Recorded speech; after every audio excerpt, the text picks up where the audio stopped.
Látjátok a hitetlenséget? Hogy ott vagyunk mi, az Istennek az emberei, ott vagyunk a hívők. Azt mondjuk, hiszünk a csodákba, hiszünk a jelekbe, hiszünk Istennek a hatalmas dolgaiba, és hatalmas dolgok fognak történni, következő pillanatban meg elkezdünk hitetlenkedni.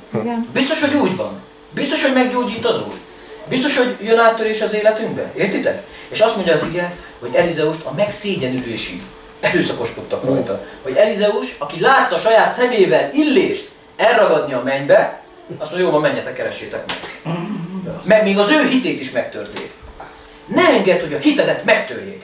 Amen. Ne engedd, hogy a hitedet befolyásolják, amiben te meg vagy győződve, amit te a saját szemeddel láttál. Mert figyeljetek ide, ha valakinek azt kérdőjelezik, amit látsz a saját szemeddel, akkor amit nem látsz, és csak úgy a Bibliát olvasod, és hát ez megérintett, tehát azt úgy kiveszik belőled, hallod, úgy kiműtik belőled, hogy észre sem veszed, hogy az ott volt valaha.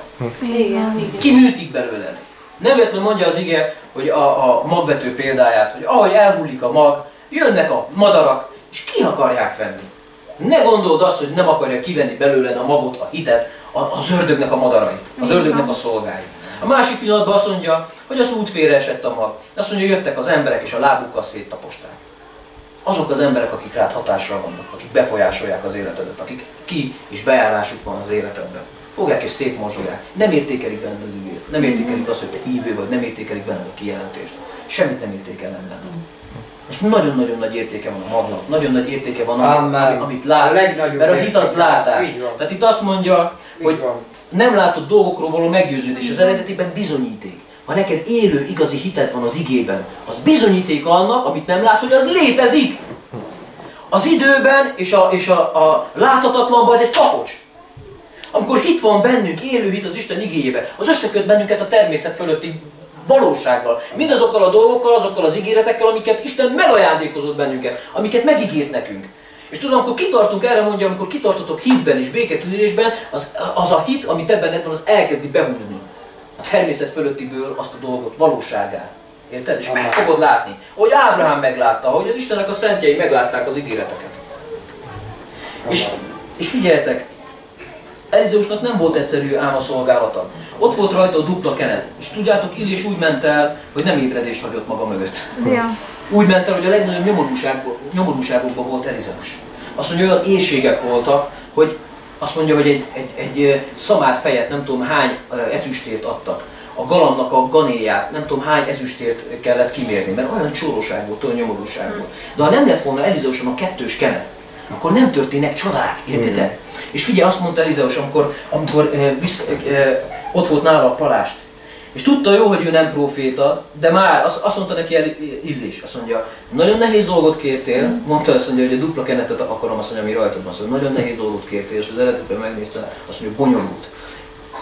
Benne van az a szó is, hogy makacs, önfejű, nyakasság. Tehát Elizeusban ott volt egy nyakasság, egy önfejűség, hogy kell a kettős kenet. Ha most engem itt hatsz... Mi tegnap így pont ezt olvastuk, mi csak ezt állapítottuk meg, hogy de erőszakos volt. Hát ha most engem itt hatsz a legnagyobb szarba, itt van Jézabel, itt van Akáb, itt van az egész perepúty, én meg majd szerinted itt erő nélkül fogok szórakozni. Igen, igaza volt neki, felmérte a helyzetet. És azt mondta Elizeus, figyeljetek, itt jön be az, hogy tényleg a hitnek nincsen lehetetlen, az erőszakos hitnek. Amikor az a hit, ami falakat bont. Így van. Azt mondja, nagyon nehéz dolgot kértél, nagyon erőszakos vagy, igazából nem is vagy próféta, de azt mondja, ha meglátsz engem, hogy az Úr felvisz, azt mondja a szélvészbe, azt mondja, meg lesz neked. Amen. És figyeljetek a látás, tudod? Ha nem látja Elizeus, nem jön a dupla. És Isten azt akarja, hogy lássunk. Azt akarja, hogy lássuk az Istennek a nagy embereit. Azt akarja, nem hogy a nagy embereit, lássuk maga Krisztust. Így van. Mert nem csak a nagy embereket kell látni, hanem lássuk maga a Krisztust, lássuk a palástját, amiről beszéltünk, látjátok? Hogy összevágott a dolog. És ha látjuk az Urat működésben, látjuk ezeket a dolgokat, akkor az a kenet egyszerűen ránk jön. És próféta lett Elizeusból. A szolgáló próféta lett. És azt mondja az ige, hogy amikor ebben a nyomorúságos helyzetekben volt, akkor azt mondja az ige, hogy prófétált, és mondta a dolgokat. És tudjátok, Elizeuson egy nagyon, nagyon erőteljes helyreállító kenet volt. Ő már nem csak olyan dolgokat tett, mint Illés, hanem dupláját tette mindazt, amit Illés tett. Figyeljetek, ott már belenyúlt a gazdasági helyzetbe Elizeus, mert a nagy nyomorúságot is azt mondta, hogy holnap ilyenkor ez és ez fog történni. Tudjátok? És az emberekben a keserűség miatt, a nyomor miatt annyira meg voltak gyötörve, annyira meg voltak nyomorítva a hitükben, hogy még a király is azt mondja az ige, hogy a falon mászkált, és a ruhája alatt már zsák ruha volt, és azt se tudták, hogy keressék már Istent, és semmi nem történt, tudjátok? És azt mondja az ige, hogy amikor ezt kimondta, ezt a proféciát Elizeus, akkor azt mondta a királynak a főember, azt mondja, majd ha ablakok nem lesznek a mennybe, az égen, akkor talán meg lesz. Na azt mondja, tudod mit, azt mondja, te meg fogod látni, de nem fogsz vele még egy falatot se enni. És nem mindegy, hogy reagálsz az Istennek a nagy kijelentéseire. Igen, ám. Nem mindegy, hogy reagálunk rá, hogy a hitel, mennyire engeded meg, hogy a hitetlenség és mindaz, amiben benne élünk, amiben benne vagyunk, az a sok nyomorúság, a szívedre milyen hatást gyakorolja. Főleg akkor, amikor már szembesülsz azzal, hogy Isten cselekedni akar.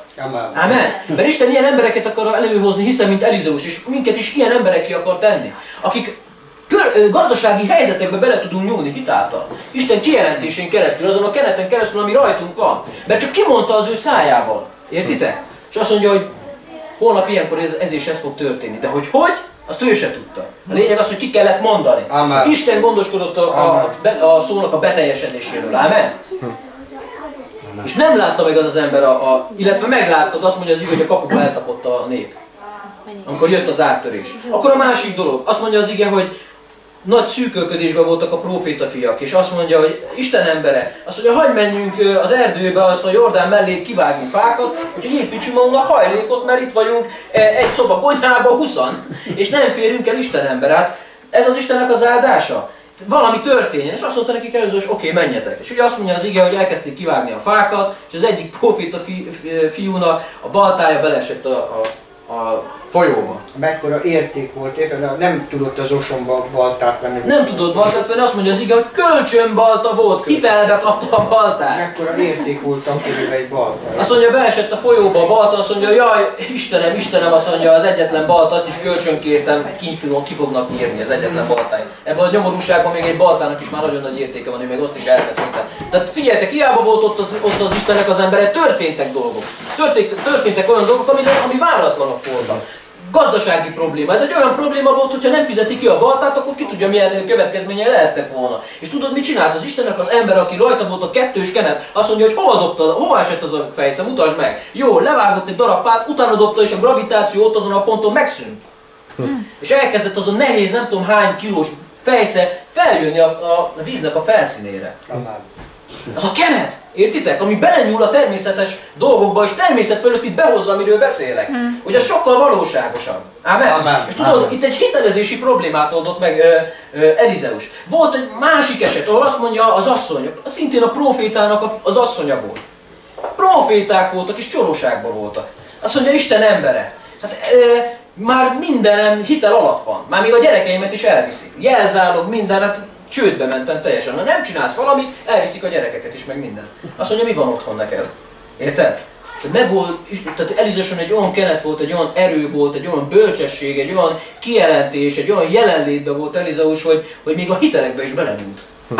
És Isten adott ezzel kapcsolatban egy reménységet, és legyen bennetek is egy reménység, hogy lehet akármilyen hitel rajtunk, és rajtad. Isten bele tud nyúlni ezekben a napokban, ezekben a dolgokban, úgy, hogy nem számítasz rá. Bele is fog. És bele is fog, és ugye ezek mind természet fölött, és ezek olyan szituációk, ezek olyan élethelyzetek, amit természetes szinten nem lehet megoldani. Így van. De jön az Istennek az embere, és azt mondja, hogy mi van otthon, mutasd meg. Ja az, oké, akkor ezt kezd el öntögetni ebbe a pohár, értitek? Megsokosodott az olaj, megsokosodott a dolog, add el és fizess ki a hiteleződet. Tehát Isten ezekben a napokban adni akar instrukciókat, de egyszerűen muszáj hitben lenni. Ha nem vagyunk hitben, nem fogjuk tudni átvenni az instrukciókat.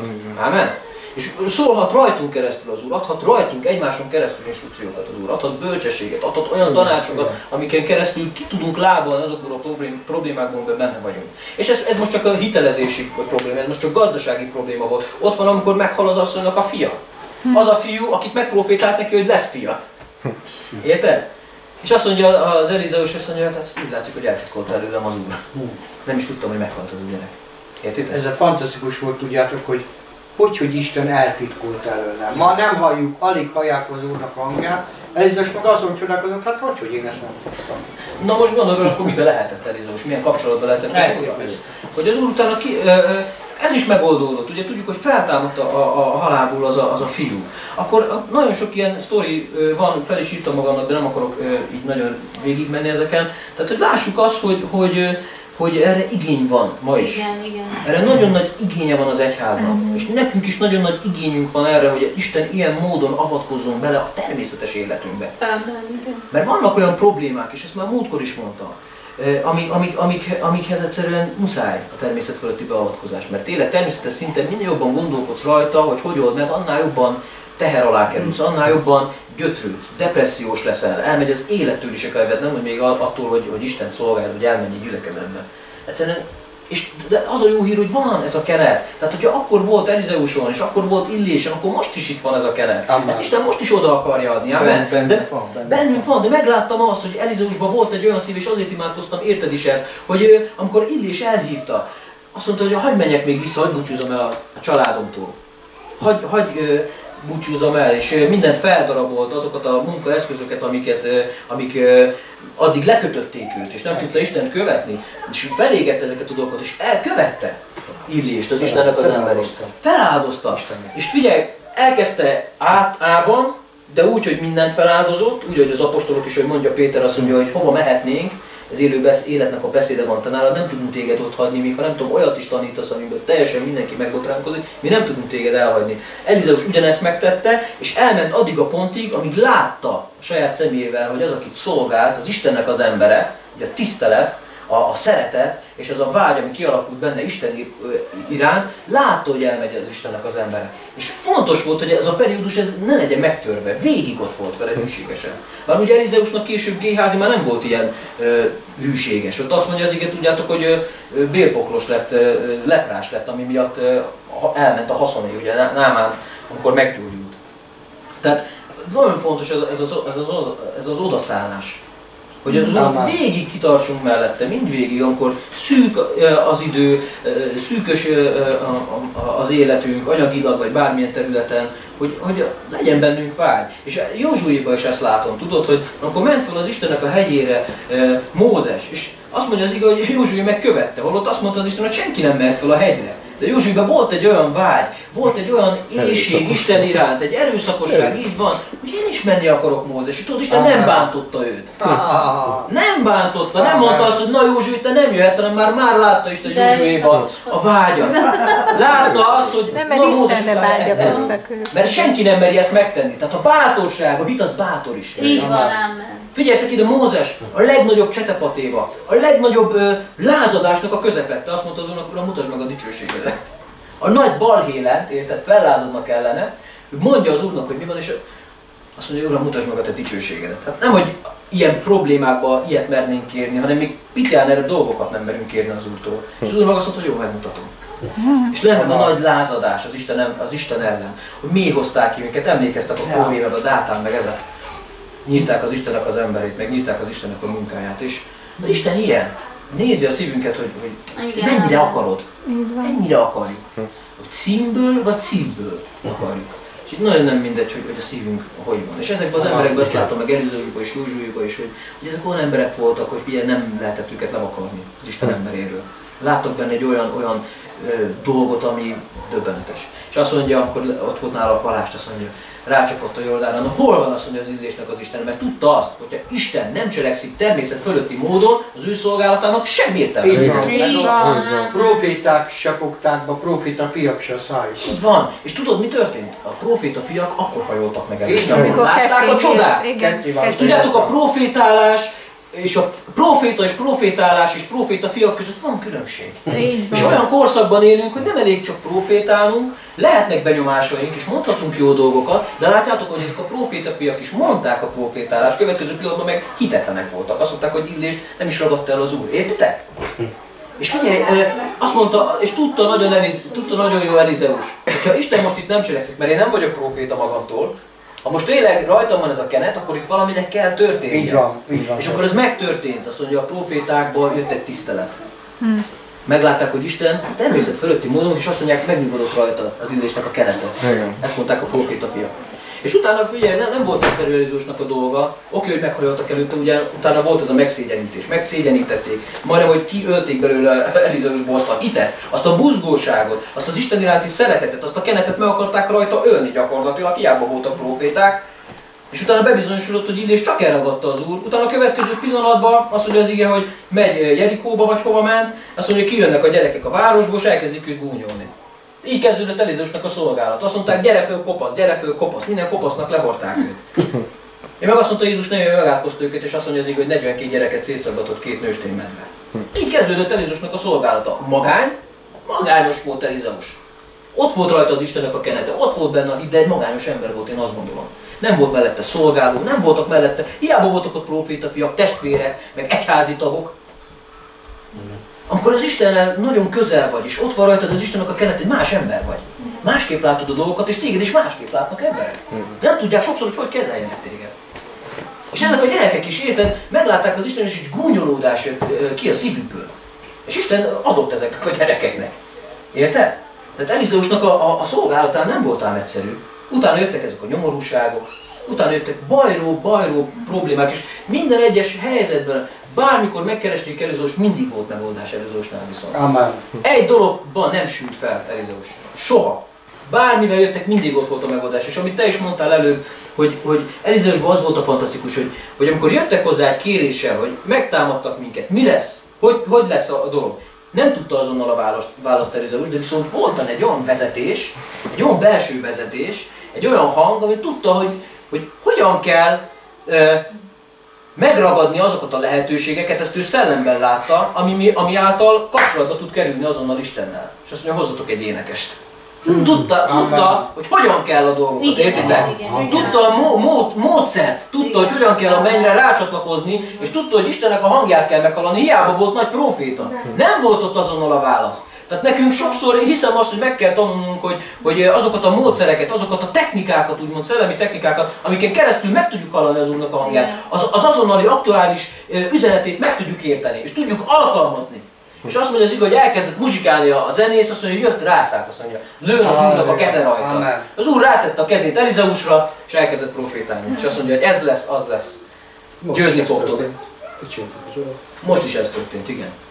Tehát ezek olyan szellemi praktikák, és ebben az emberben benne volt Elizéusban nagyon erőteljesen, és engem nagyon bátorít, hogy adja az Úr, meg adja mindnyájunknak, hogy legyen bennünk egy ilyen érzékenység. Hogy amikor nem találod hirtelen a választ a dolgokra, akkor adja neked az Úr leleményességet, a Szent Szellemnek a vezetésére figyelj oda, hogy mi az a pont, mi az a dolog, amiben bele kell kapaszkodjál abban a pillanatban. Én például nagyon sokszor csinálom azt, hogy akár a dicséret, tehát keresem, kutatom azokat a pontokat, amikor kapcsolatba tudok kerülni a mennyel. Értitek, mit mondok? Igen. Tehát nagyon sokszor van, amikor, de tényleg ebbe vezet az Úr, van, amikor az interneten nézek egy tanítást, egy mondat jön, és tudom, hogy az arra a válasz, értitek? Ha nem találom abba a választ, akkor keresek egy imádódalt, ami érzem, hogy a szívemet meglágyítja. Nem tudom, hányan láttátok például a Matrix filmet, tudjátok, amikor bementek, most lehet, hogy nevetsz rajta, amikor benne voltak abban a bizonyos világban, tudod, és nem tudtak máshogy visszakerülni, csak fel nem veszik a telefont, érted? Mindig tudták, hogy hol van az a pont, meg kellett találni, és mint az őrült üldözték őket, és amikor felvették azt a telefont, bum, már ott voltak, ahol kellett lenni. Az operátor szólt nekik. Jobban tudja, mint nem csak most itten ez a kép jött belém, hogy vannak olyan pontok a szellemi világban, a szellemi dimenzióban. Szent Szellem az operátor. Szent Szellem az operátor. Amikor egyszerűen ezeket meg kell tanulnunk. És ez nagyon különböző lehet. Tehát ebben sem lehet sablont csinálni, ugye nem lehet azt mondani csak így, meg csak úgy, hanem egyénileg adja az Úr ezt, de gyakorlat teszi a mestert, így van. Tehát Elizéus ezt tudta, hozzátok a muzsikust. De hiszem, hogy az Úr fog akkor szólni. Bocsánat, csak